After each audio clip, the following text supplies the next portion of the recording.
to you. Yeah. Good evening. Welcome to Esoteric Book Club, our first meeting on Ingenium, which is Frater Acher's, I believe his latest book. No, his second to latest book, The Alchemy of the Magical Mind. I know he's been on just a writing frenzy lately. I'm so grateful for it past few years. We're definitely here for it. We are here for it, reading every Frater Acher book. But yeah, I'm very grateful for this book right now. I think it's a good time for me to address the spirits in this way, or to have different thought patterns around how the spirits are interacting in my life individually. So yeah, we can go over our initial impressions of the book, what we thought of this chapter individually, and then we'll discuss kind of play by play on what was discussed in the whole first chapter. Yeah, so I will start. Yeah, 61 pages, so kind of a big chapter. I love his organization. Overall, I just really appreciate how succinct he is in what he has to say. It's very clear, but it's poetic at the same time. Like, I have a really easy time organizing the information, but then staying very interested throughout, because he really has a good application for your own life, and really gives the autonomy back to yourself in your practice. So I appreciate that. I thought, yeah, he has a very clear voice that was challenging for me in the beginning too, because he was so clear, or so strong in what he was saying. It, kind of flipped my head a bit around Solomonic magic, and has really challenged the way I approach spirits. I started reading this chapter while I was doing an angel working, and it was something I recorded on the YouTube channel, and saw very clear and results from, very clear and very manifestive power, and like I experienced the spirit in dreams, and it was kind of gnarly, but so reading this chapter during that process has been very interesting. And it will change. I think that it reaffirmed the way that I communicate to spirits, and I'm very grateful for that, but it will alter my practice just a tad. I can feel. We'll see by the end of the book what is going to happen. But from the impression I'm getting right now, I am very thoroughly convinced in his voice, and in the perspective that he has around spirit work. So that is my overall impression. I really like the organization. So say it again. George, how was your impression of chapter 1? Well, first and foremost, I think this book is a wonderful transition from the book before, in terms of us and our critique to many of the things that we find to be almost anachronistic in that book.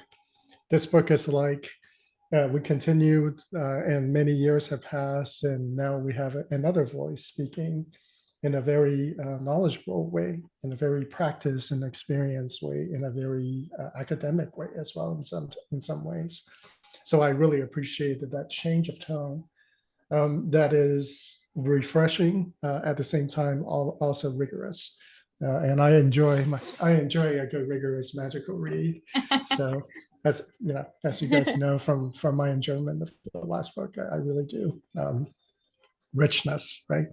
A lot of information will just be absorbed by osmosis simply by just working through the books and reading through the books. In terms of the points that are being made right off the bat, sort of the setting of the context, I can tell that he and I conceptualize our understanding of these topics are extremely similar. So in one sense, I'm very happy to be reading someone who's putting out there in such a wonderful way. He's a really good writer. In such a wonderful way of some of the understandings I operate out of. It's just a little surprising that I've been reading some reviews of the chapters about his approach and his perspective, because it seems like this chapter was shocking for a lot of people who read it, and that it really sort of puts a kind of made people feel a little bit lurchy in their stomach about their practice and what they've been engaged in for decades. But for me, this was, reading this really felt real comfortable, real natural. Our worldviews around spirit, around working, around ritual, around magic itself, extremely similar. So it's a real comfortable read.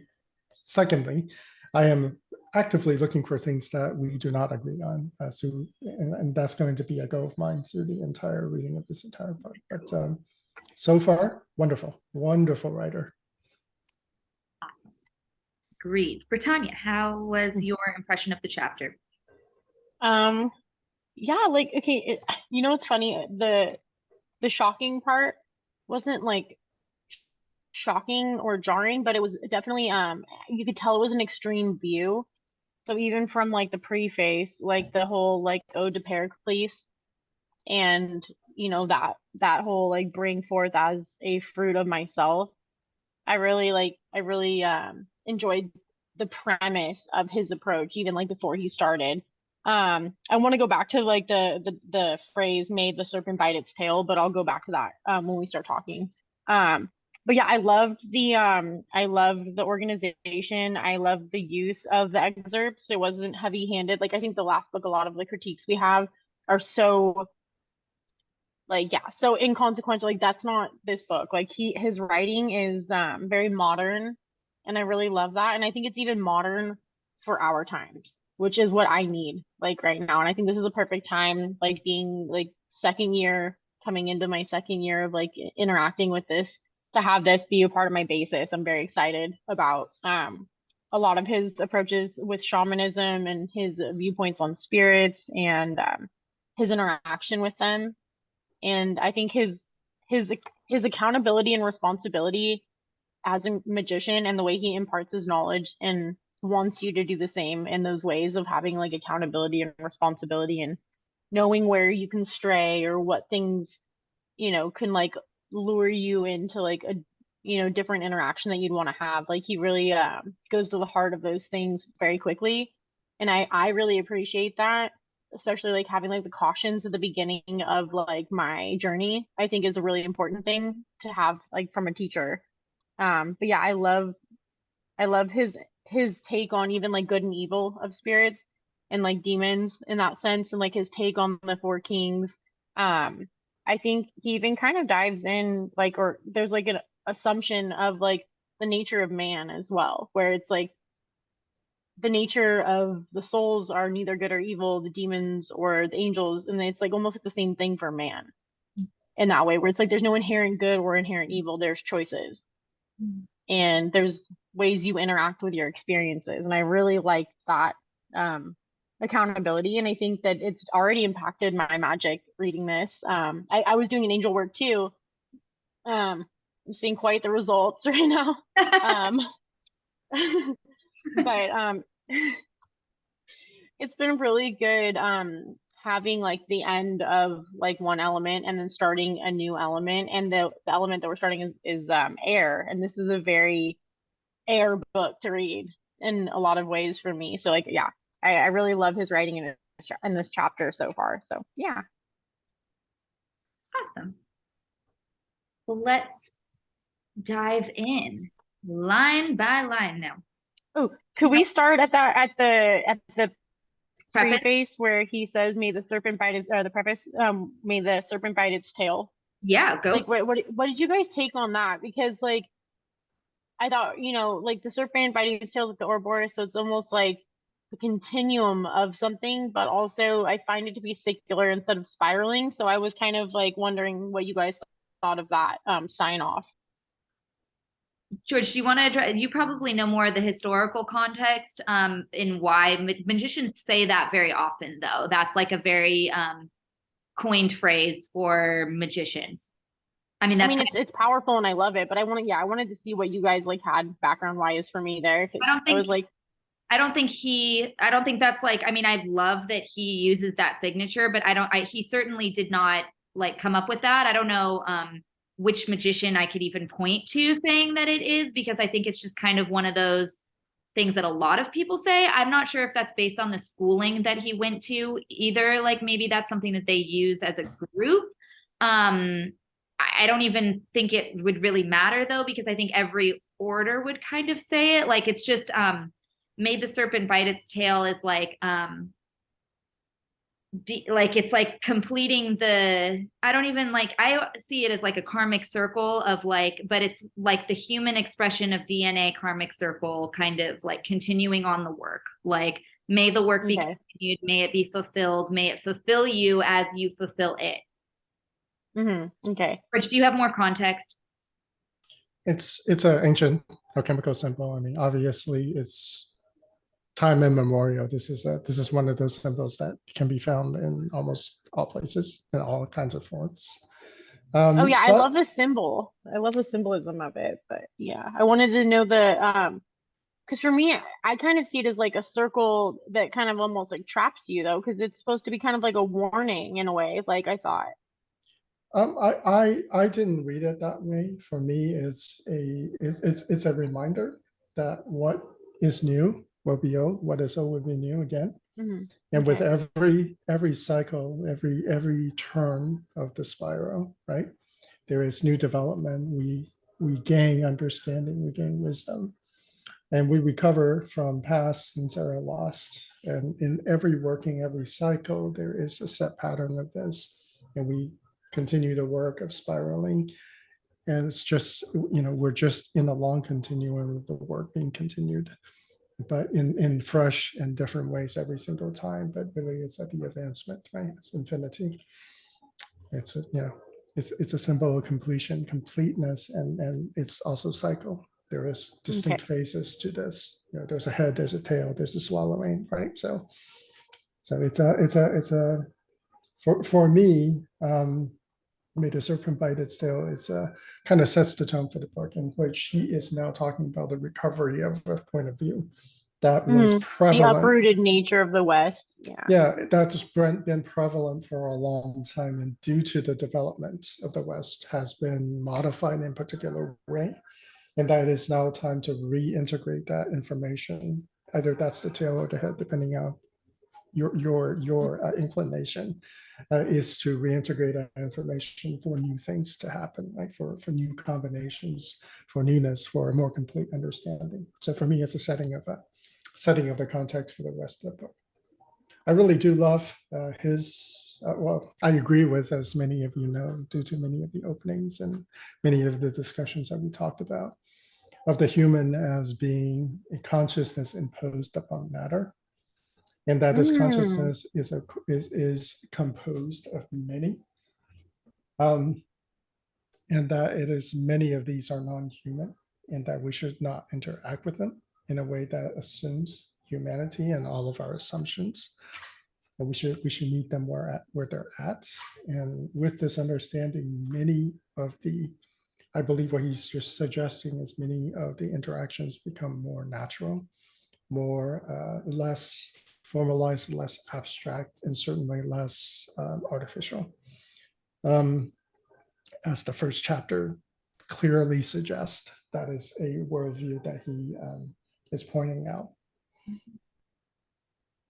Agreed. And what did you guys think about his views on time and place, topography, right? Loved it. Spirits having both the time and space components, and in some respects we've lost some components of that through time. There's just so much packed into that, the preface, and then subsequently that first chapter. It's actually kind of amazing how much ground he covers in such a short amount of words. And it's deep and profound. And like the two biggest criticisms I've ever had on our society, especially the modern society, is our denying of our past, like our bearing of our like truths in those ways, and like the editing of religious texts, just religious or like spiritual texts. Like those have been my two biggest criticisms that have like shaped the modern world in a very poorly constructed way spiritually. Like he was talking about the way that translations literally changed words and like kind of narrowed them down to like what their scope of it was, and like we encountered that with the last book.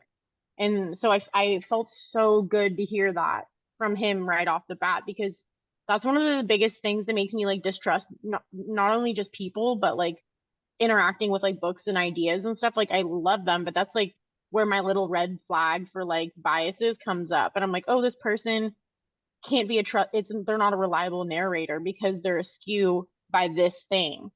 And I felt like him pointing that out in text and even using like that example and then tying that back into how we've been uprooted from like the natural topography of like the spiritual plane is something that I interact with all the time. Like I feel like everywhere I go, I feel like tree spirits and like spirits of the places. And I interact on that level often. And I was surprised to be reminded that people don't. Yeah. You know what I mean? And so that was I loved his like rooting back into the lore and the truth and the depth and the mutilation of what is the way. You know what I mean? Like it's been whittled down. Yeah, Mm-hmm. and it's bigger and more whole than these strict like doctrines tell you. And even like the way he says do like kind of have George's like do the rituals the way you need to do them for them to be effective. It's not about this says to do it this way and this is the way I have to do it, and you might never ever get anything out of that because you're not having like that intimate engagement that he was talking about, like that firsthand experience with the topography of that realm in yourself and like with the things that you're interacting with.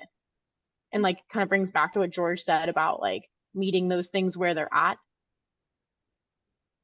And I don't know. I thought everything tied in so well in such a deep way. Like I dog-eared a lot of pages.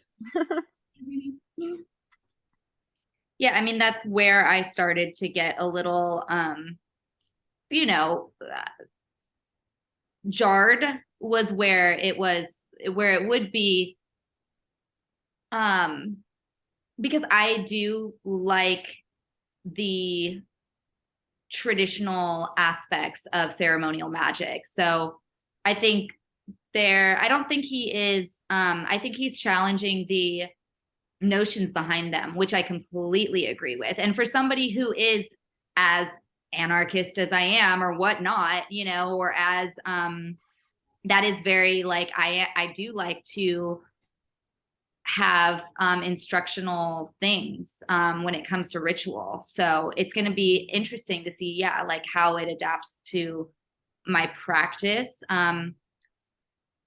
I'm kind of jumping ahead, but yeah, let's. Oh, that's great.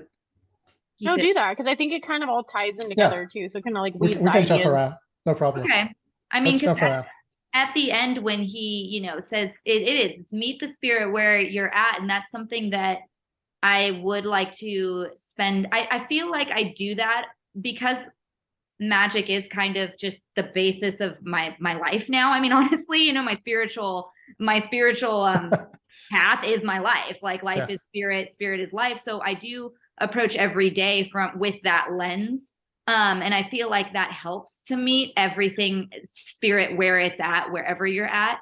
But to be more intentional about that's going to be really cool, and in the wind. I love the wind, the wind elements, because I think that really ties to a lot of what I've taught on Vedic, Vedic knowledge on breath and yogic practices from the East on breath. I'm really grateful that he brings it to the West in such a real way, and not brings it, but it's always been there. We're remembering that these spirits are in breath, are in wind, are in space and time, and it's to be experienced as you're living your life. So to have that real perspective up front and then bring that into a more organized tradition, which again, he doesn't challenge that. It's just interesting. I'm going to be very interested to see how he incorporates that into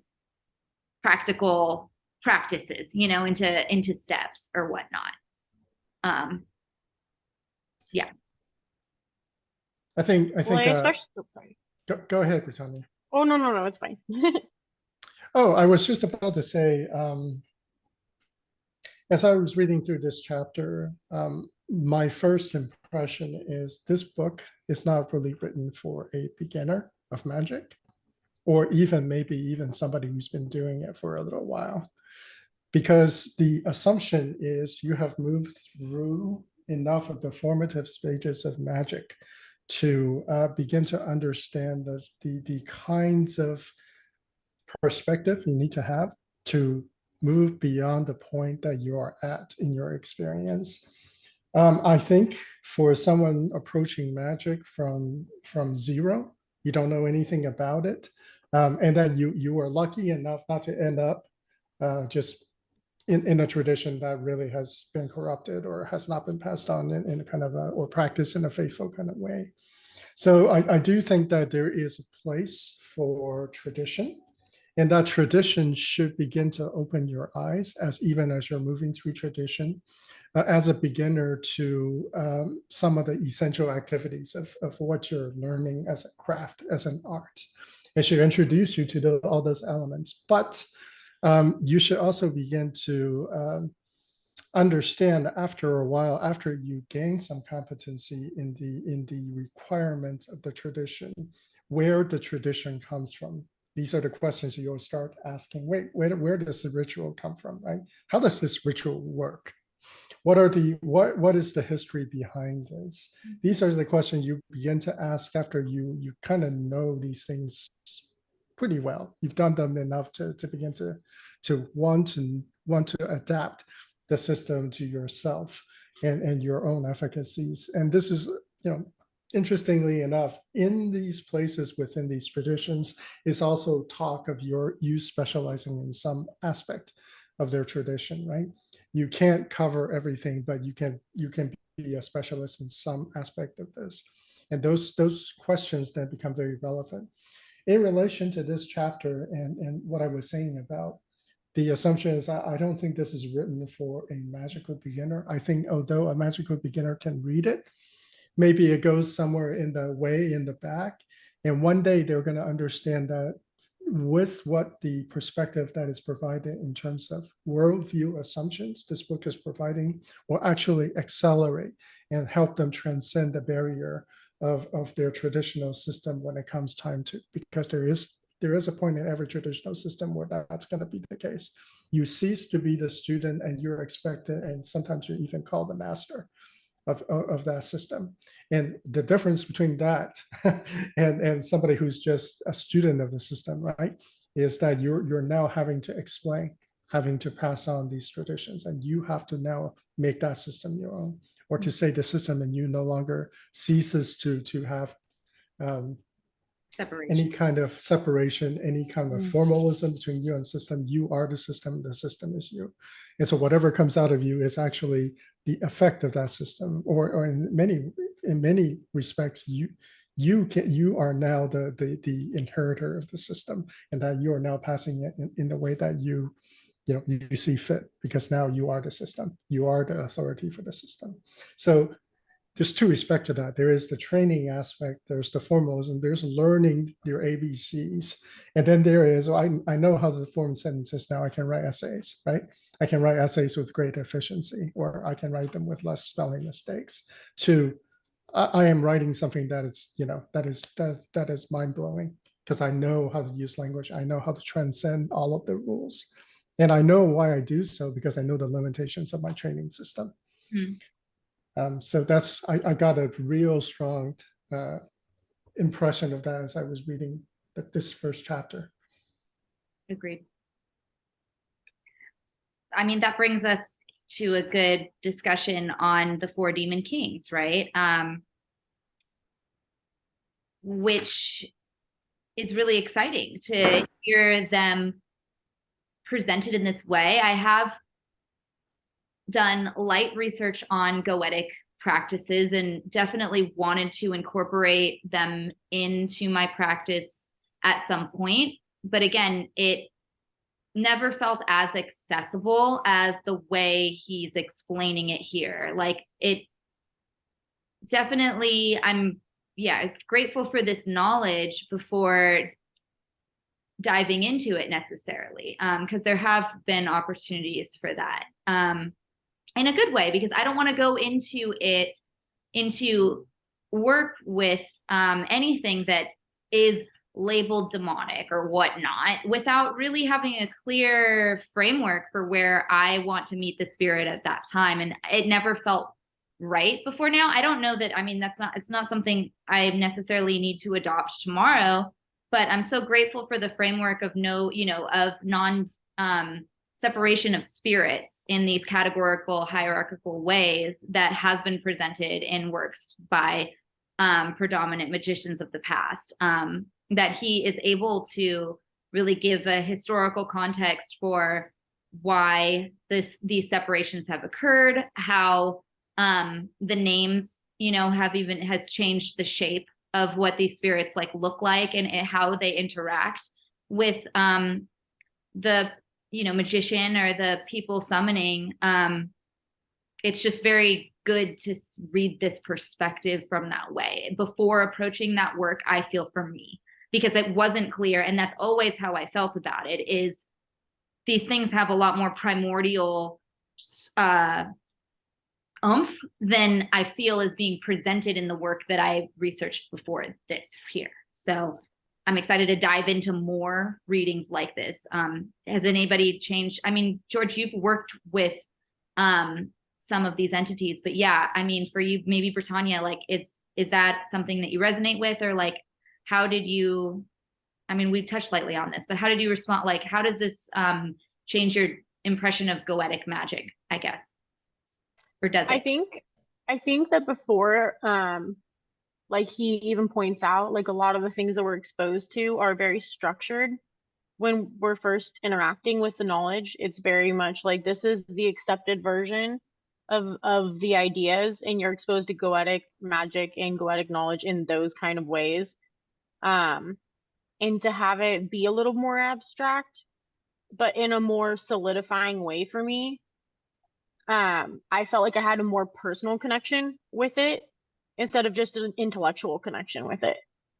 Whereas before I was I understand it from a mental, intellectual perspective, but to understand it experience wise, and to understand even past experiences that I've had where I'm I've interacted with things that are they weren't good, but they weren't bad.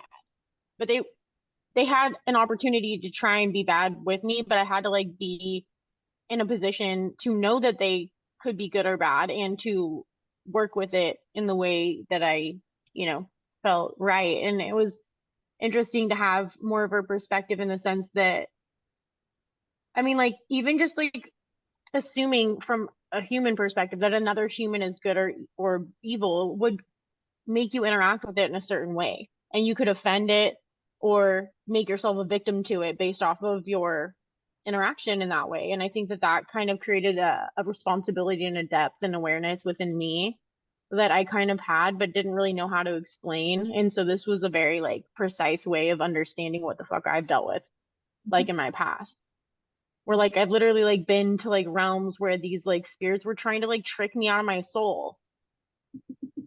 And I was nah, dude. I don't know how to be polite about saying no to you, but I have to be very strong in my no, but at the same time, you're here to interact with me. So you have something for me. And, maybe just me acknowledging you as not bad is what you need from me. That's all I'm willing to give in this exchange. And so it kind of helped me navigate that experience in a healthy way. Where I didn't feel freaked out or scared or whatever. I was just I'm in control. I felt very much in control coming out of that situation. Nice. And that felt really good because I felt there was a mutual respect. Nice. And I think that that's something you have to earn for yourself. You know, you can't like respect yourself or other things if you don't interact with them and have like some kind of like wall that you hit that you have to like figure out how to like walk around or like break through or whatever. So I don't know. I think for me, it kind of resonated on like a personal experience way where I could see my experience was something that was part of a tradition of experiences. Mhm. And that kind of rooted me back into it instead of feel like Georgia said with like, you know, his experience where you're like, oh, you're just like an individual kind of like going through the world and kind of like figuring out your way, but to have a little bit of tradition and like rootedness back into something that you can identify and relate to other ideas and experiences was like very profound for me in a way where I was like, oh, like I know I'm not crazy, but it's like nice to have people that know exactly what the fuck I'm talking about and Mhm. giving me a way to like interpret my experience in a way that is a lot more aware and I think broad. It Mhm. gives a little bit more room for what's actually there instead of, you know, a smaller perception. So yeah, I thought it was really good. So one of the things that I like to just offer up, I've mentioned this before in other contexts, in other meetings, other circles and whatnots, but I'm really lucky in a sense in terms of magic. This is something I notice quite a bit.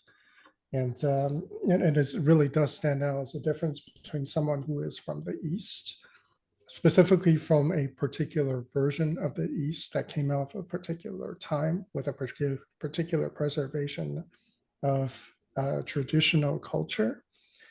Many of the assumptions about spirits, their nature, how to interact with them, whether appease, whether cajole, whether to offer up yourself in particular ways that would be appetizing for them or would be motivating for them, but on their terms by understanding their nature, is something that was passed down through the culture for me, not through a religious context, but through a much more as what I would identify as a general cultural passing of this sort of knowledge. So for me, I absolutely do not have any conflict between having no religion and yet practicing the rites of three different ones, be interacting with the spirit of a particular place and to appease them for certain occasions, for good fortune um, or for some kind of smoothness of some process or things of this nature.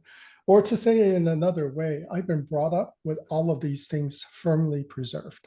Mhm. So for me, this perspective that he is really trying to reintroduce to the consciousness of the West, especially to those who have been practicing magic for a long time and have really, hook, line, and sinker into these traditions, into these grimoires, into these assumptions, is to say there are these worldview assumptions which has been lost, which will give you all the contexts that are missing for things that otherwise would be natural.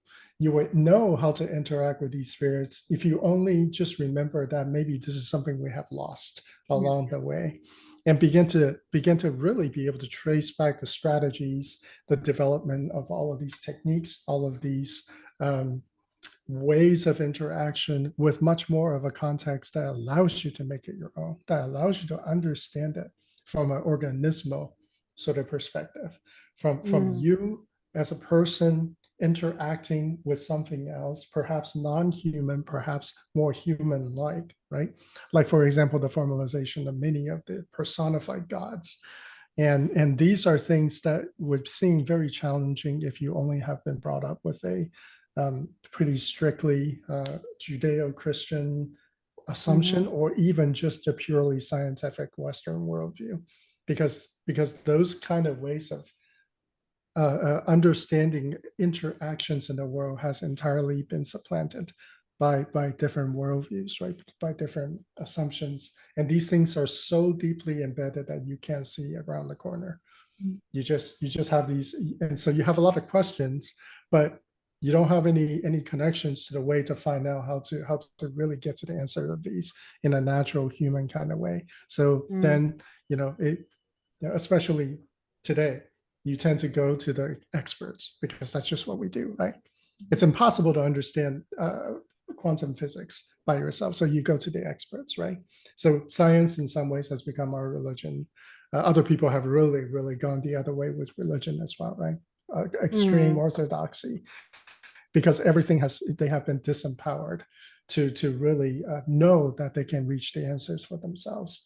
And I think this is where a lot of the hesitations for experimentation is really based. Haley, I'm talking to you, because a lot of things that are warnings are hearsays from authorities or from books or from the general atmosphere of just the people that you're sort of like. For example, for us, it's occulture, right? Hey, a great number of people seems to be warning against working with demons. So, and my culture tells me demons are wrong. And so therefore I will be very careful when I work with demons, right? I won't approach that subject matter. But a question like, if I were in this position, I would immediately have the question of, well, then what makes working with angels like a so much better, right? Or any safer. I equally do not understand their nature, but only by reputation or social proof or cultural acceptance did I feel more comfortable in directly engaging or invoking angels. Like when in fact, in the order of things, right, if we want to take that worldview, that they are just as alien to us as anything else that we interact with. This includes pagan gods, this includes land spirits, this includes elves, like this includes aliens, like UFOs, like whatever that is, whatever the form that takes, becomes like a hearsay game, becomes like an authority game, becomes like it's a projection of that tradition too, in a little bit of a way. Yeah. And I think our research on Enochian does exactly say that. I mean, what you just said, like they're really with those angels, like you could call them angels, demons, like whatever, extraterrestrials. I really think, I know John D and Kelly would probably disagree, but again, like I think that the context that we approached that practice in when we practiced it, and I think the research that we did before that, it was kind of saying like some of the, these angels do have, sketchy results sometimes that can feel like demonic, or you might see things that would be labeled as that. And that's like a part of it because it's in the same category of things, there's not this hierarchy. I mean, in a lot of traditional paths, there would be hierarchical ways, but that's more of my, approach, I guess, or my hesitation with those approaches is trusting the source that information comes from. For me, even like John D and Kelly, because they came from that like paradigm, it was trippy to go into that without a group. And then even for myself, I'm like, is this like, you just kind of don't, because you're not experiencing it for yourself. You're not having that kind of like approaching the wind first and then having that practice be a part of it from that way. So yeah, again, this has the, like, thank you for bringing that up and approaching it that way. Because I do think that we do have to question like where these practices come from and understand. I want to be at a position where I'm agreeing with the perspective of who's making that ritual as I do it, you know what I mean? And having the same kind of framework of, I mean, it doesn't have to be exactly, obviously, and you could change your thought over time. That's the beauty of being human, but understanding their framework so that you're adopting that framework as you're adopting that ritual. I just think that's like safe, practical magic for yourself. Given that you can't understand that framework, right? From your currently where you stand. There is suspension of disbelief, and then there is actually understanding a framework. These are two very different things. Yeah, like I was trying to explain with the intellectual versus like that intimate experience connection. There's like you can wrap your mind around it, but wrapping like yourself in that experience is like quite different. Like, I don't know, for me, I've had a lot of interactions since I was really young with shamanism from like everywhere in the world. So they heavily rely on interacting with benevolent and other spirits, like, and in majority of the time they would consider them demons or whatever. So like they that's where they work, and their whole practice is rooted in that. So I think it was a nice, healthy balance to have that growing up, with like native culture and then like having Western culture to kind of like be the far like right of that, and to have like the acknowledgement that these things are not good or evil in that way, that they can help and that they are just another spirit that you have to interact with in a very like intimate one-on-one like way that you kind of have to just do yourself in a way. Like you have the guided, like, you know, like they have like their knowledge passed down from shaman to shaman, but we have like magician to magician, or, you know, that kind of like tradition passed down too with the knowledge. Like George was saying, he's like the embodiment of that experience for him growing up and having that like connection to like spirits and being able to like give genuine offers to them, in the sense of like, I'm offering, you know, this thing for good fortune or something. Like there's a, you know, there's an interaction there. You know, it's not just a one-sided experience for either you or the entity. It's a very like engaged reaction, which I really appreciate, because it takes the fear out, and the fear of the unknown, I think, is like the biggest problem that people have in limiting themselves in their minds. Is like, if they fear something, it's because they don't understand it, they don't know it, and instead of engaging with it, they use that fear as like a blinder or a block to like just not look at or not engage. But I think this book kind of cracks the door into that like perspective of shamanism, which I really love, because in a way, I know this sounds really hokey and derpy, and you know, you guys can laugh at me, but I believe that there's inherent force in the world that is love, and that good or bad, everything operates on a frequency similar to that, where like there's a harmony, there's a fluid motion for all of us, whether we're in the physical realm or other. And I really, really believe that at the end of the day, whether an entity is doing something that's good for you or good for itself, it's still trying to do good. You know, nobody wants bad results. You know what I mean? Like in their mind, it's a good result. So like you kind of wrapping your mind around that interaction helped me like deal with people better too. Like even after reading this chapter, like seeing people's motives and being like less offended and seeing it as more of like a primordial motive instead of like an offensive motive. It was more like, I mean, I do I don't think there know. are things that want to hurt things though.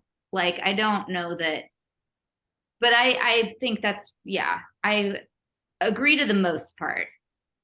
Well, no, I'm not saying that there's not bad out there, but I'm saying that that thing that's bad is trying to do good for itself or good for something. So it's like there is still like an inherent seed of like reaching for something to better its position in some way. So like knowing what motives people have, whether there's like a person trying to manipulate you or a person that actually loves you, there's a difference in motives, and it's very, very important, if not vital, to understand the difference. Yeah, You know, it's not a good or bad thing. It just is what it is. It's the nature of the beast, you know? for sure. I mean, I do think that there, though, are things that are not trying to better themselves or better, like there's no better in it. It's just like raw, like not like raw. Like I don't think that there's orientation to some aspects when it gets that gooey. Like there's no like consequence of good or bad, or and then there's some that I do think just like chaos for chaos's sake, like harm for harm's sake. Like I don't know that. I mean, I But that haven't. might be their nature. That That might might be be their their function. nature. Yeah, is to It's it's to recognize your relation to their function. And this is the entirety of the art of magic, is to Mm, figure out your relation to the forces that you're trying to marshal, right? You're in this ecosystem, you're playing an active part. And there are all sorts of players with all sorts of natures and all sorts of motivations. And the art is to figure out how to, from your capability, from your skill set, from your traditions, from your preparation, how to do so in a way that is useful or that is in service of some current. And so, I mean, I think he makes a real clear case for this in this chapter, right? mm, And so, really, it's in one part an understanding of exactly where you stand at this very moment in the way that you're trying to you're trying to coordinate the forces, you're trying to be of service, right? And then figuring out, well, how do I do this with a group of disparate forces, trying to marshal all these things, some of which are entirely, for example, elemental, right? They literally are a raw force in nature. How do I do that, right? And but we know that it can be done because, I mean, look at all of our technology, right? The very specialized case of this. We've mastered raw forces of nature and encapsulated them in these like trinket-like ways to do specific functions for us. It is entirely based on our understanding of their function, their nature, and then marshaling our understanding to create, right, out of their nature, these things that are ultimately serving some function, some purpose, right? So I think it's not any different than that. I think he really makes a beautiful case for it in his writing. So I think the section that we're kind of following along, but the section we're on with the four kings and the Mentia 43. I want to try to find a quote too. I mean, I have a few for the end, but this section, so he was just kind of going more into Solomonic magic, right? And I mean, we've been talking all over the place, but this is really where I like his criticism almost like page 45 when he's talking about like the conjuring of spirits and like this guy's like rattling off to like 100 and something spirits and like how like his intention, and he's like casting a wide net and like bullets spraying everywhere. And I really loved his like almost humor in the analysis of that like interaction, because that was one of the parts that I was like, this is really valuable for me to read right now, because I feel like I'm in a really good spot with my interaction with rituals. That I feel like I know that like my interactions are pretty deep right now, but it kind of gave me, like George said, that like bridge between ritual tradition and ritual experience. So like I think that like him and like using that anecdotal story was like spot on, and I think it worked really well for his message. Agreed. Like was it page 447? He's like, I guess the takeaway is a testament to above that because a grimoire is historically accurate does not at all mean that its methods have to be valid. And that's kind of like what we were talking about just like a few minutes ago.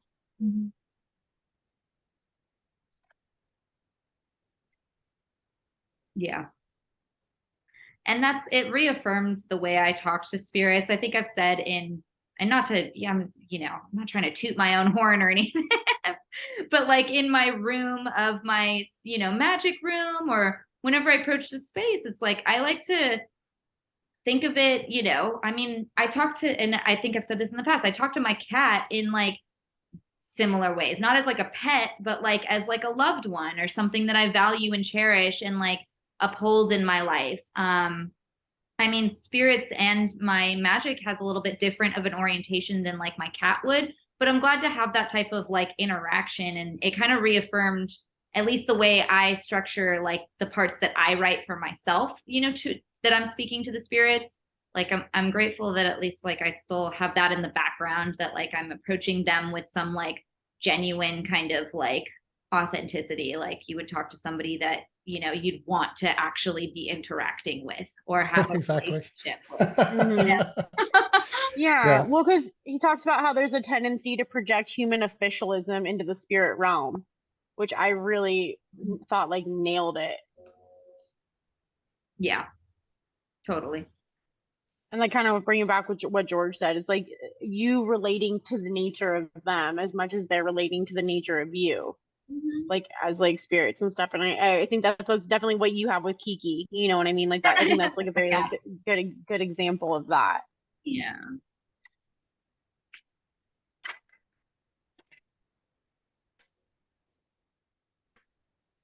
Yeah. I think in some ways, right? And we'll bring this in a more personal direction for those of you who are trying to gain access or more clear communications with your holy guardian angel, holy daimon, whatever you want, however you want to theoretically cast this entity, this unique concept, this conception, this force that we're talking about. In a way, is like it's no different than your interaction and your training to interact with all of these other entities, because in some ways there is a negotiation to be able to gain access, right? To gain more access over some amount of time. This negotiation can look like discipline or practices, or can be an energetic negotiation, like I will meet you halfway, meaning that I elevate my consciousness and you lower yours, and we can interact in some kind of meaningful way, right? For either party. And depending on how you model it, that is exactly the same kind of interaction that that is outlined here, albeit with maybe the different nature of the forces that you're interacting with. But the same can be, it's a very broad generalization of interacting across differences and meeting somewhere where there can be meaningful, understandable. We're not dealing with, like, you know, the eldritch deep ancient elder terrors, right? Where you cannot understand like any meaningfully any kind of interaction. It's horror, right? We call that horror, the inability to make sense of any of it. And it's to learn how to negotiate. This is why that he has such a strong focus on nature, to really act as an exemplar of observing complex interactions and systems with many different players, with many different instincts and many different natures, all coexisting within some kind of working system. And in that is a wave, it's sort of a map to kind of show you how you can begin to approach for yourself and to leverage that system, using it as a model on how you would engage, right? So, spirits, regardless of how different they are for you, or whether you should engage some spirits if they're very different from you, right? Do I even want to engage that? Do I even know enough to go there, right? And if I don't, how do I go about finding out how to get more knowledge about that? And that, you know, it puts you back in that driver's seat position where you have a lot of agency about what you do in your practice. Even if it comes back and bites you in the ass, that's actually, at least you know, right? Oh, I think I hypothesize it bit me in the ass because I misidentified their nature, right? But at least you have some way of evaluating the experience. You have some context, right? Absolutely. Absolutely. I felt like that a lot with working with like the elemental stuff, and then going on to my own like angel practices outside of it. Because like at first I even Haley knows, I was like a little like, as she is leery about, like, you know, working with like what you would call demons, I was like just as leery about angels, huh? I was like, I don't know about this. And I really liked it with the elements, because I think I took on the mentality of like what is the wind, instead of like, oh, the wind is north, you know? It's not like just a shape or a color or an entity. It's an entire, you know, it's so much more than that. And so I think for me, having that groundwork to go into my own angel practices has like given me actual effectiveness in those practices, in a way where I feel connected to them, but I don't feel like any negativity in any way. Like there's no like weirdness. So that's been really good for me navigation wise. I don't know. That's good. I mean, we haven't, and I do think some things like we haven't dived into this type of stuff. I haven't dived into this type of stuff because it's supposed to make you not feel good, like comfortable, because it challenges. I think, I mean, this is not this maybe what he's talking about right here, but a lot of goetic work is based on putting yourself in uncomfortable spaces so that you could change some, so that you can observe it in its raw form and have the agency to change that in yourself or not. So like, yeah, like flushing the uncomfortability out of yourself by seeing what your uncomfortability is so you can address it. That's cool. I like that.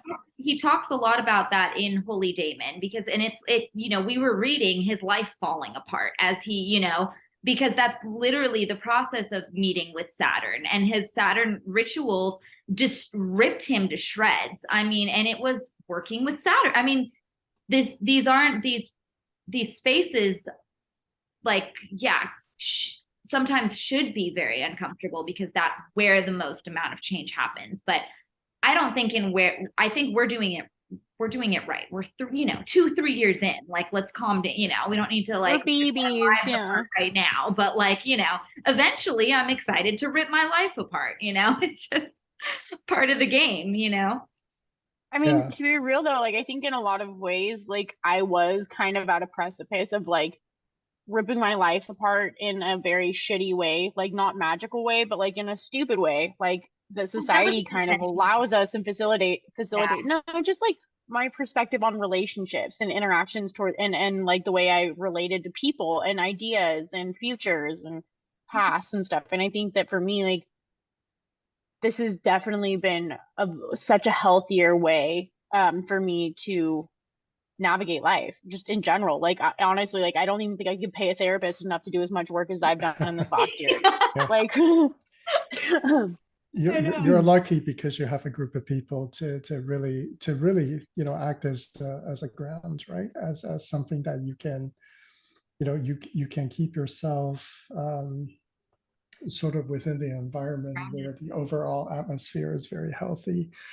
The unfortunate thing about many of the explorers who are really interested, and they have a natural talent for what we do as well, and a predisposition. These things must come together, but for them, their experiment on their own there's nowhere where they can go talk to other people, right?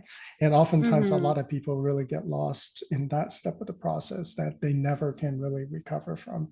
They never really had the guide to walk them through that ayahuasca ceremony. Instead, they just were thrown into the psychedelic the horror show for them, because there's no one there to curate that experience for them. And without some of these contexts, and especially, I think he makes a really good point in this chapter, this requires preparation. This requires years of preparation and training.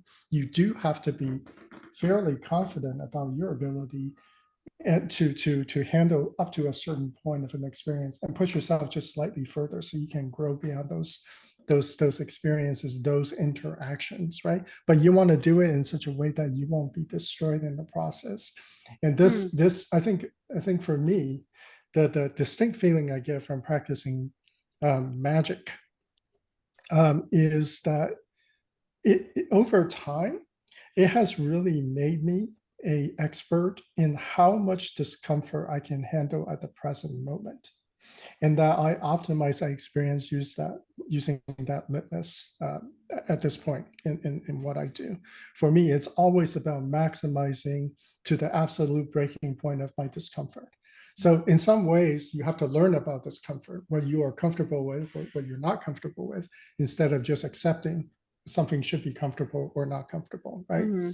But then after you learn that, you really begin to dial in on how much discomfort can you handle in your psyche, in your awareness, right? What is your tolerance? What is your built up tolerance and understanding around suffering?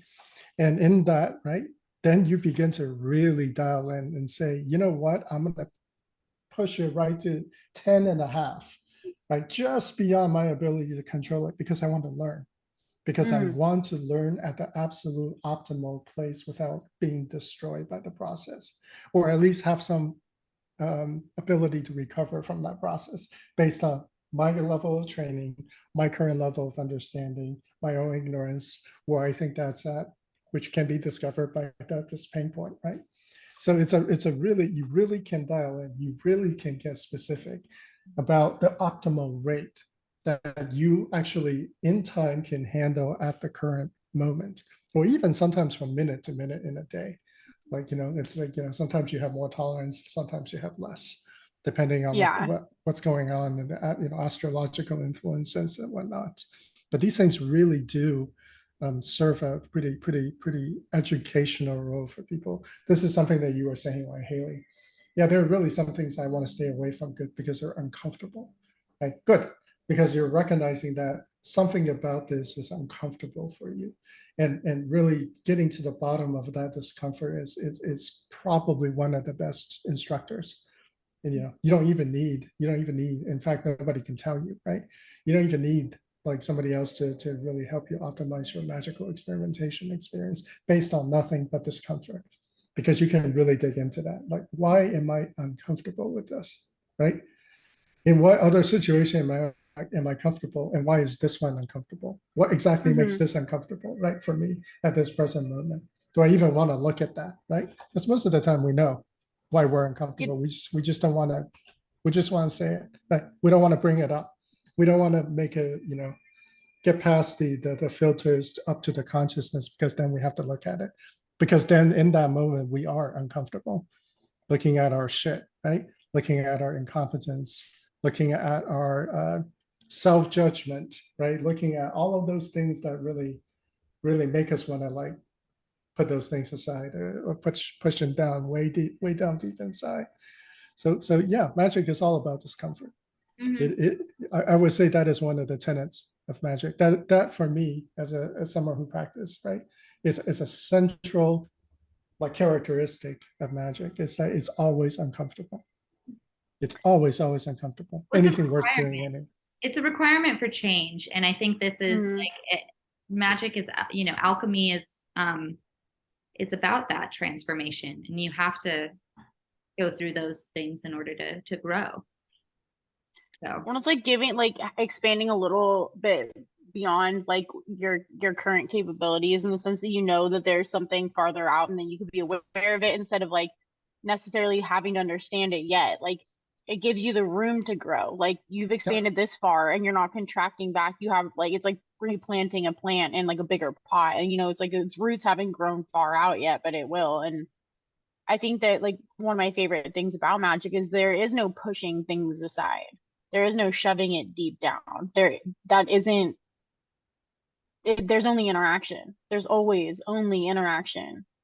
And I think that gives you more of a choice in like the way you're going to interact and the way you're going to proceed. And I think that people's pitfalls in the mentality of like getting lost, or that kind of stuff, I think that it really helps to have those kind of feelings in our interactions to like curb yourself from uncomfortability in a negative way where it destroys you, but enough to where you're challenging yourself to grow and go beyond your comfortable states, in that sense. Like, not even just ideology wise, but like spiritually and like energetically. Like, I mean, even one of George's the last meditation, it was so funny that this chapter kind of brought it up, like the whole like good and evil and stuff, because there was this wheel.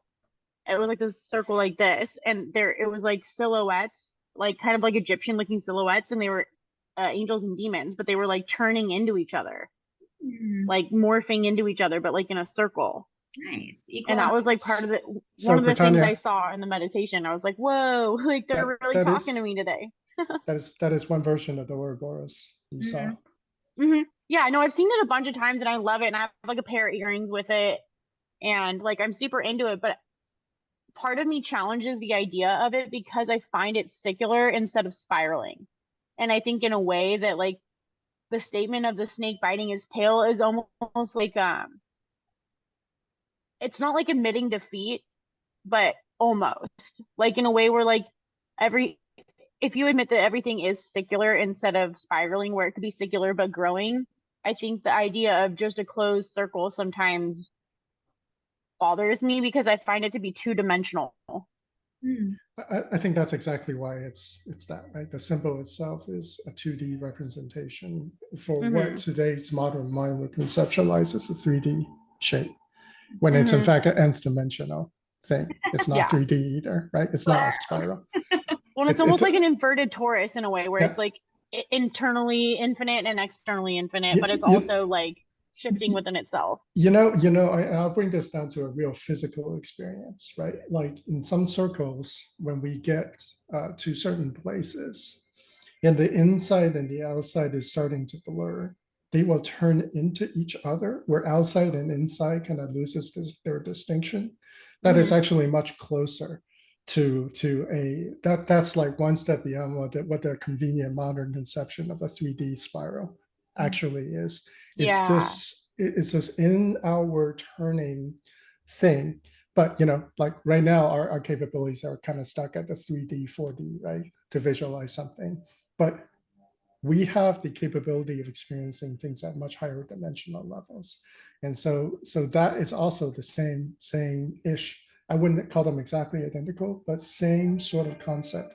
That sort of expanding, inward turning, cycling progression is an expression is something that is really encapsulated in 2D with a simple deliverables, if we want to get quite technical with it.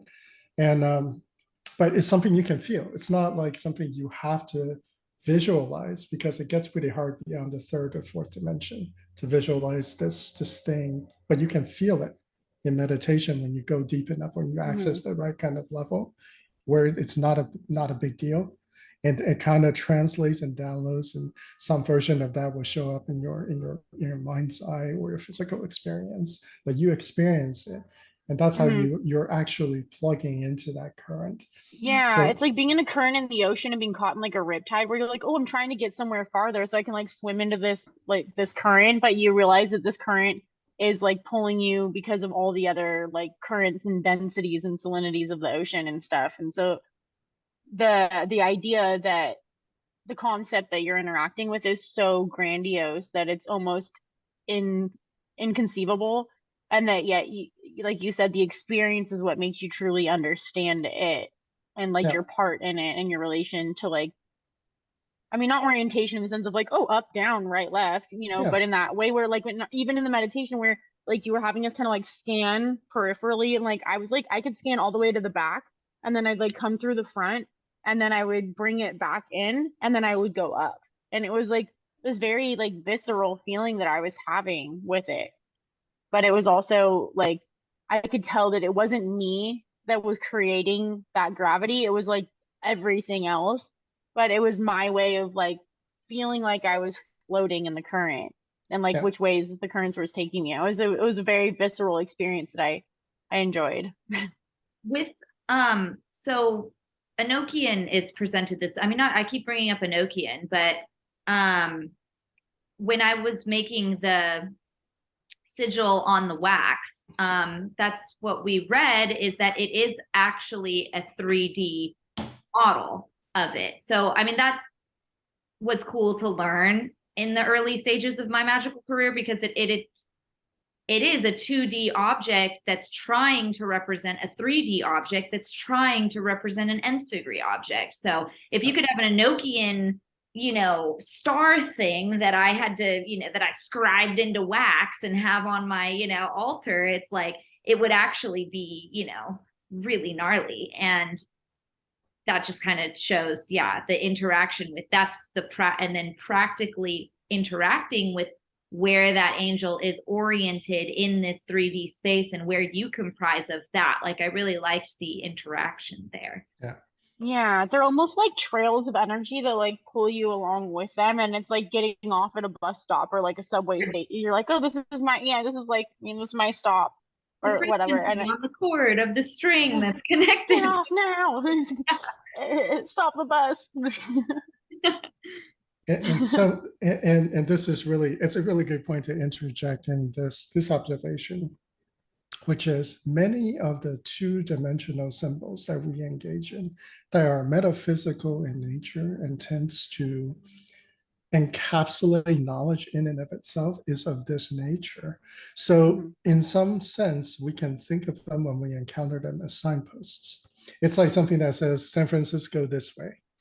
And it doesn't really tell you about the nature, but if you just keep following it, it will unlock this experience of San Francisco for you when you reach it. And so, like, for example, within many of the rituals, right, the first basic two-dimensional thing that you work with is the cross. And that this, as soon as you begin to play with it over just even more than a few times, you begin to experience that sense of self crossing every direction, cardinality that starts to present itself into infinity. Mhm. And so everything in your universe starts to unfold in this way. And in that, giving you that unlocking experience, giving you that full body, fully experiential experience of what the thing was really trying to get you to unlock, right? You know that it has to be unlocked, right? And you know engaging it unlocks it somehow, but there is no instructions on how it is unlocked. But somehow, because of who we are, because everything that we share as the kind of beings that we are, right? Through countless ages of people passing this sort of symbol down to us, allow us, right, to experientially unlock this, even without the context, which he even talks about in a similar kind of way in this chapter, about the procedures or the context or the preparation leading up to the documentations within the grimoire, and that the over time, all of these things that are prerequisites for the full engagement, full understanding, are entirely lost, entirely obfuscated. So the only thing that we have to recover, right, some semblance of the knowledge encapsulated within the procedures that can be very confusing, it's engagement. It's actually to engage the spirits, to act as guidance for you to really recover the other half of the math equation, right? It's to rediscover these things through interaction, which is a beautiful way. Yeah, that's what keeps the current active, keeps the current alive and Yeah, and current and kind of relevant, right? relevant. If, Yeah, current. if there's some operations that people no longer relate to, or when they engage in, it's no longer meaningful. People just, hey, I don't care about that, right? And over time, those things will get cast off, lost. But there are some things that are absolutely very preserved, that continues to present themselves over and over and over again, even through the best effort of people trying to eradicate them. They still continue to surface because they are so fundamental to our way of metaphysically or spiritually understand. There's such basic fundamental conditions that they really can't go away, right? Unless we as humans entirely shift into something different. Agreed. So I'd like to, because we kind of skipped over this, but I have a lot of highlights here. Bring it up. Talk about the way of the adept section, where he outlines the nature of the adept. So first and foremost, for you guys, right? Something to offer up as a point of discussion. What to you at this current point in your practice? What does an adept mean to you, and where do you see yourself in relation to adeptness, whatever these qualities are? I mean, I could definitely start. And I do have the quotes that I love from this chapter are in the way of the adept. So I did really enjoy that. But it's interesting that my magical career started, 3.5 years ago or maybe 4 years ago. I don't know. Geez, time's flying, with the Adept Initiative, Jason Loof's course. So in my time, I feel like an adept is somebody who, can. But I also like to stay humble with it. I understand that there's a certain amount of, but I think it's somebody who's willing to step into the unknown, who uses spirit or has a framework of spirituality that is ever present and just is who they are, but maybe that's just because we've been talking about it tonight, but no, isn't afraid, knows that there are things to come, knows where they have come from in the past, but can stay present in the moment of understanding where their spirituality is at that time, that it is living.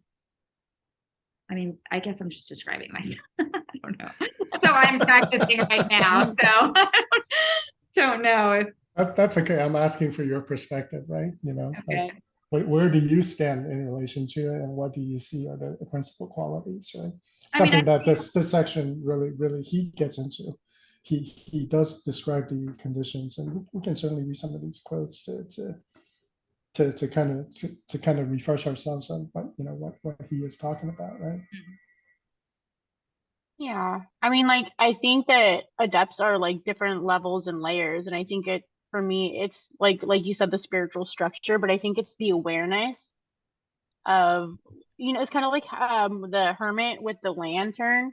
And it's like you only have so much light and you can only see within this field, but you can feel and interact like farther out than your like primordial senses, your initial senses give you the access to. Like there is more layers of awareness. And I think that everyone is adept to a certain extent, that it's on a magical path, but it's like how much they're willing to let go of things before they can like move forward, like George said, to like grow into like a little bit of space of unknown, or a little bit of space that's uncomfortable. I really like the one quote, where was it? Well, he was talking about like their interactions with the spirits, and he's like, they've turned into their own distant echoes, into the specters of what were once powerful beings, deeply rooted and attained by the actual natural landscape. So it's like returning to like the natural landscape of like yourself and like the spiritual realm in that sense, instead of having a lot of projections, or like, for lack of a better term, like traditions or like structures like telling you how to feel or be. I think the adept is the person that makes their own decisions based off of their experience and interactions, but it's kind of like a computer that takes in account all the knowledge that it can access, and then have the best awareness available to themselves based off of those interactions and experiences that they've already been through. So it's like a constant work. So where does the line exist, do you think, or in your opinion? I think the line exists between somebody that perceives their adeptness and continues a little further to, be aware that they're aware, and then become aware that they are losing their rootedness in what awareness is, and then that becomes their new awareness.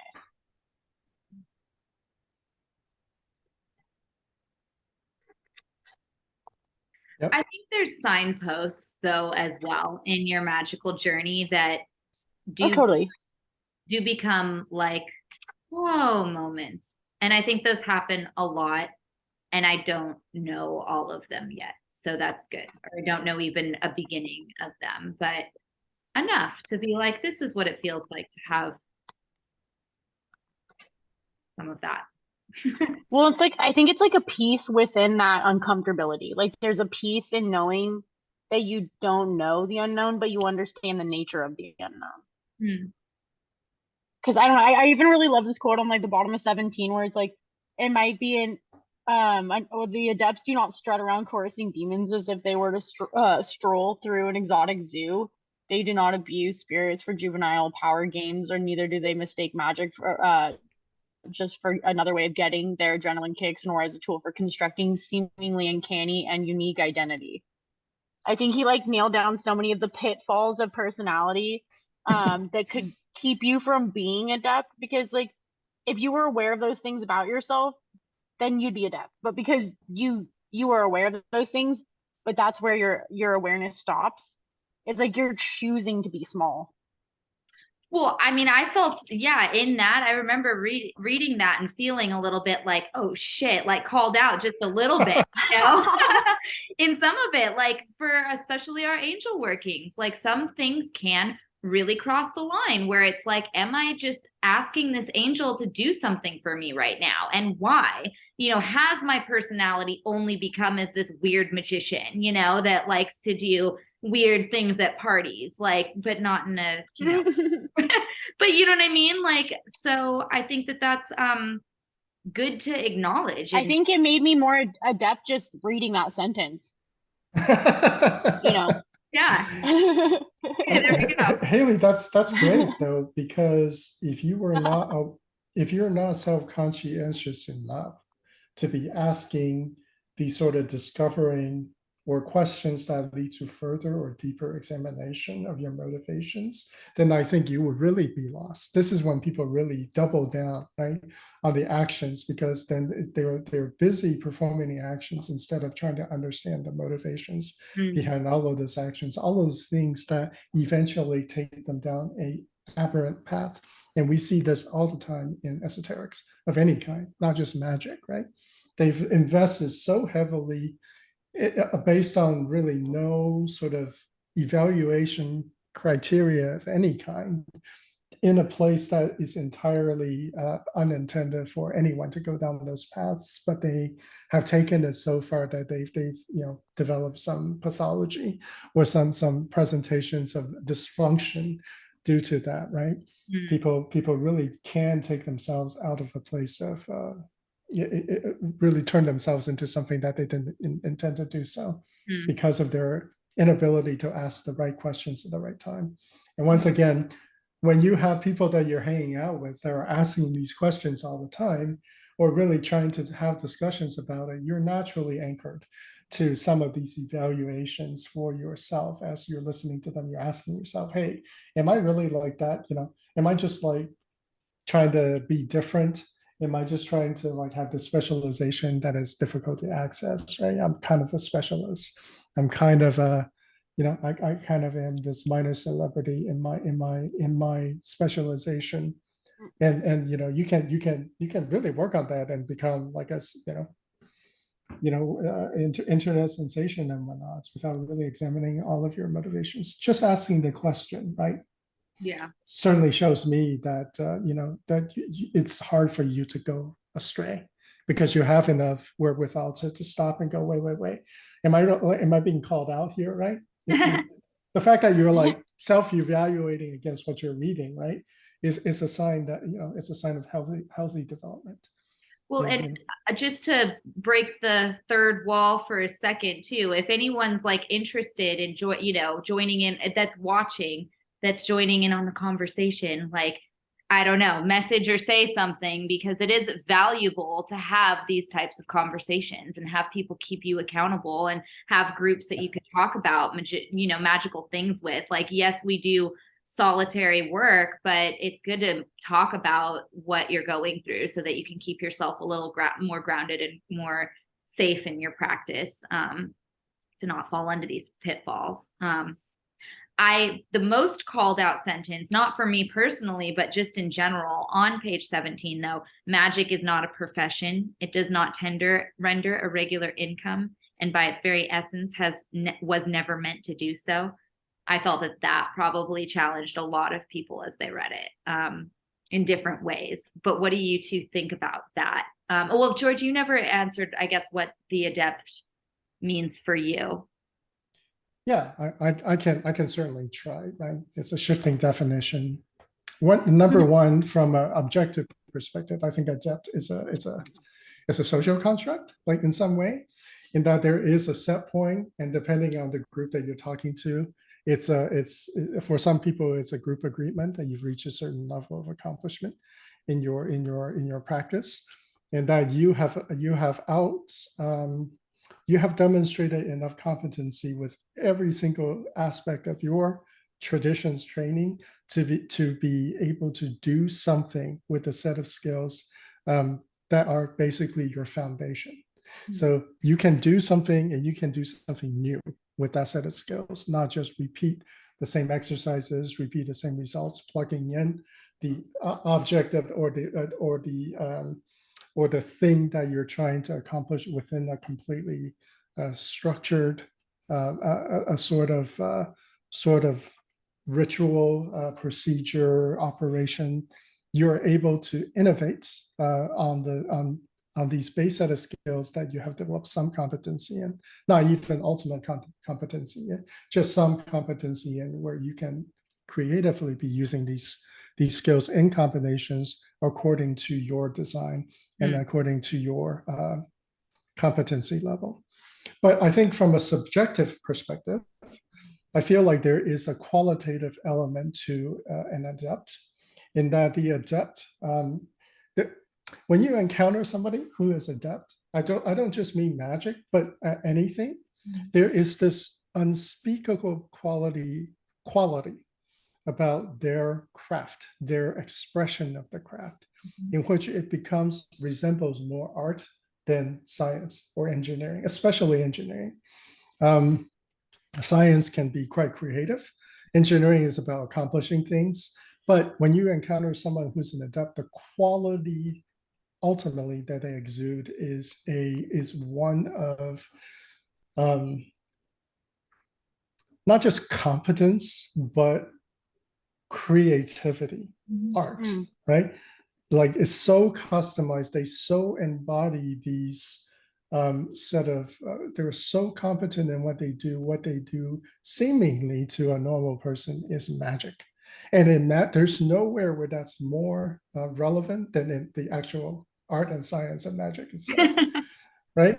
They seemingly are doing things in a way you simply cannot understand why they would do it that way. And it's not in a way that you feel uncomfortable that they're doing it that way. You simply cannot understand, but you rarely would doubt that it would be effective.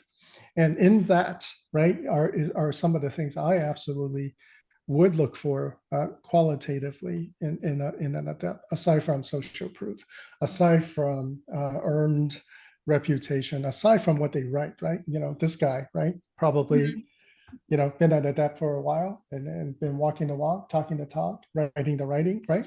And we recognize what he is saying is art, right? He's fusing all these experience, all this competency, and presenting in a way that translated down to people who are in different places in their culture, in their relation to our culture. So that's the way that I today at this moment would say that I characterize adeptness. It's beyond competency. It's when a technician becomes an artist. Yeah, I mean, what is it? Like page 18, it kind of nails it. It's adept understands the means of their work as a sacred art, and the aim of their work is a positive contribution to the world around them. Yeah. And it goes on to say like it's a particular attitude towards life. And then I really love how it brings it like the adept, the way of the adept always leads back to nature. And I like that, and like I guess in a double entendre, because it's like the topography, like the actual nature, like the environment and the elements, but it's also like the nature of like the thing, like what's your nature? Like when you say that about someone, you're like, oh, they have a kind nature to them or something, like there's like that double entendre of like the nature of everything, and everything kind of engenders like a nature in which you can kind of see where it's at and how you can relate to it. And so I don't know, I really love like that, just kind of like compact, like those two concise sentences pretty much like nail down like what I'm striving for. Nice. Great. I really do like his take on the uproot of the Western tradition, in the sense of like not just like the translations lost, but like the way that he was talking about the interaction of nature and like the identity of like spirits with places, or like when he was talking about how you can't like take like Eastern shamanism and try to shove it into like a Western boot. How he's like the places have these rituals and these kind of ways of being because that's what fits for the place, and that's what's appropriate for those like spirits, and that nature and the topography of it, whether it be like a spiritual realm topography or like a physical topography. But I just love that idea of like finding the nature within even that sense as well. Because I do a lot of like reading in Eastern culture and shamanism and stuff, and I think it kind of, there's this sense of like you don't want to appropriate a culture in like a spiritual way, because there's certain things that you don't understand because they're not meant for you, because you didn't have those experiences, you didn't grow up in that place, you don't understand those things the way that people that have been around them do. So it's nice to decide when you should listen to the tour guide and when you should get off the bus and go for a walk on your own, you know what I mean, in that way. like whether it be a physical representation of that or the analogy version of that. Definitely. Should we, how are we feeling? Final thoughts? Is it about that time? Yeah, it's about that time. Any objections? Yeah. I mean, I have a final quote, which comes from The Way of the Adept, page 18. Magic stands at the beginning of human culture. Walking the magician's way, therefore, means preserving and renewing this gift, as well as offering unconditional aid to the spirits who uphold it from their end. Thought that was beautiful and definitely ties in to the may the serpent bite its tail.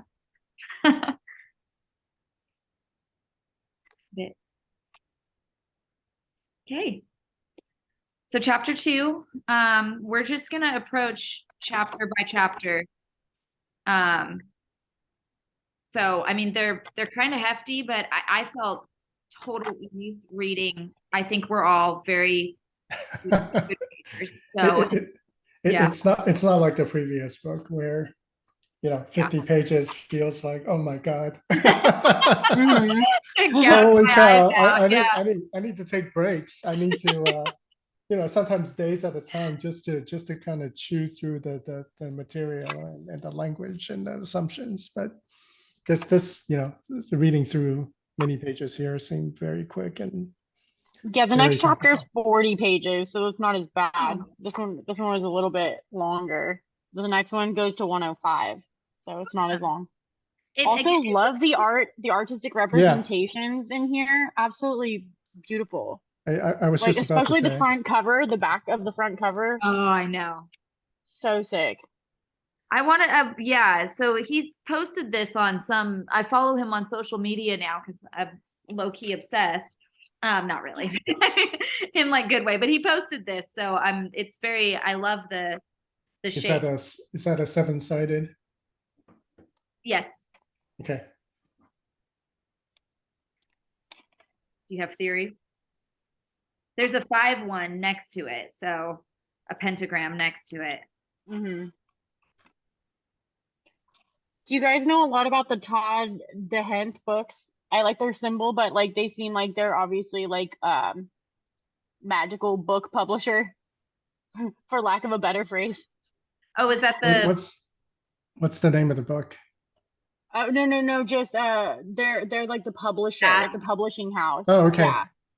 Because I looked on their website just to kind of like peruse like what the publisher and situation was about, because it seems like there's a very like cool branding, like not cool, but like there seems like a depth of knowledge and a for lack of better, I guess, adeptness for supplying knowledge to the world, and like their website seemed to have like a lot of books of that nature there. So I was just wondering if you guys knew about the publishing house at all. Oh, no, I don't.